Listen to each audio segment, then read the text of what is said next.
কিন্তু এইবিলাক কি কথা? নতুন ল'ৰা উত্তেজিত হৈ যাব, নতুন ল'ৰাৰ আৰু বেলেগ কাম নাই, উত্তেজিত হ'ব, নিজৰ অসমত নিজে উত্তেজিত হ'ব। অসমখন তেওঁলোকৰ জন্মভূমি নহয়, নতুন ল'ৰাৰ অসমখন মাতৃভূমি নহয়।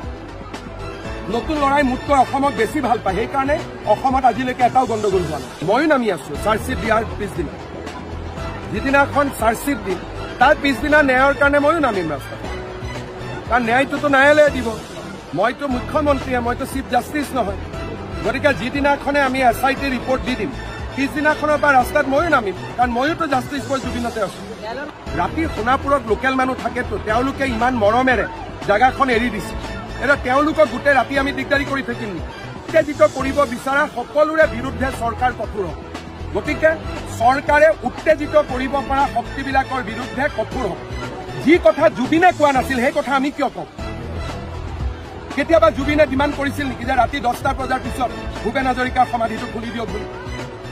যিটো কাম জুবিনে জীয়াই থকা দিনত কৰা নাছিল, জুবিনৰ নাম লৈ জুবিনৰ মৃত্যুৰ পিছত এইবিলাক কাম আমি কৰিব নাপায়।